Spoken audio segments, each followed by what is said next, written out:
नमस्कार। कनाडा में खालिस्तानी समर्थक नेता निज्जर की हत्या के बाद जहां एक ओर दोनों देशों के बीच में खराब रिश्ते हो रहे हैं, वहीं दूसरी ओर लोगों के दिलों और दिमाग में एक नफरत का बीज बो दिया है।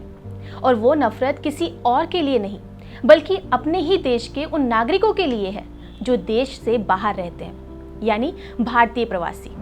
भारतीय प्रवासी भारत की राजनीति को प्रभावित करते हैं। खालिस्तान के समर्थकों की एक छोटी संख्या जो केवल धर्म के नाम पर भारत से जुड़ी हुई है, वो आज बड़े पैमाने पर शांतिपूर्ण प्रवासियों पर एक धब्बा बन गए हैं।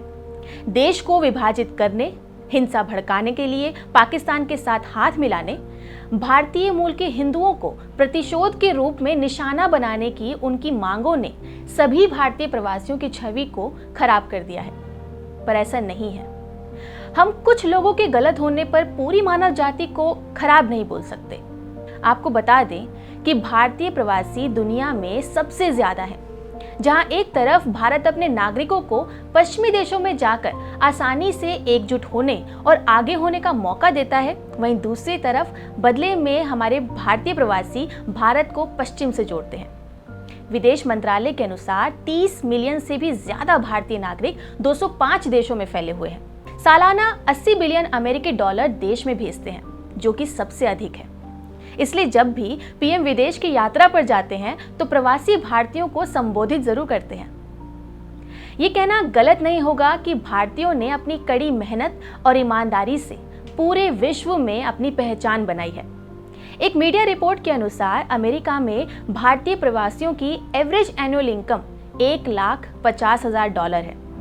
कुछ भारतीय यूके, ऑस्ट्रेलिया, कनाडा, यूरोपियन संघ और अमेरिका की संसदों में भी प्रतिनिधि हैं और कुछ तो 500 से भी ज्यादा कंपनियों को लीड भी कर रहे हैं। कई भारतीय विदेशों में भी अपनी भारतीय रीति रिवाज और परंपराओं का पालन करते हैं।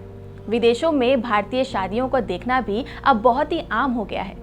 इससे कोई फर्क नहीं पड़ता कि भारतीय अपना घर कहाँ बनाता है, क्योंकि उनका रिश्ता हमेशा अपने देश के साथ बना रहता है। इसलिए हर साल 9 जनवरी को प्रवासी भारतीय दिवस भी हम आयोजित करते हैं।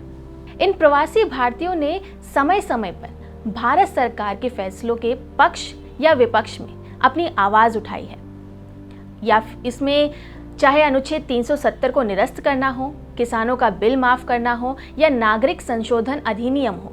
संसद के भारतीय मूल के सदस्यों ने अपने राजनीतिक मंचों पर भारत से संबंधित हर मुद्दे को उठाया है, क्योंकि ये भारत में उनके मतदाताओं को यानी उनके परिवार वालों को भी प्रभावित करता है।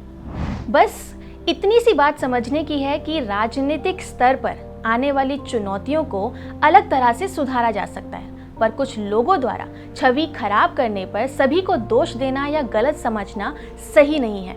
इस पर आपकी क्या राय है, हमें कमेंट करके जरूर बताएं। नमस्कार।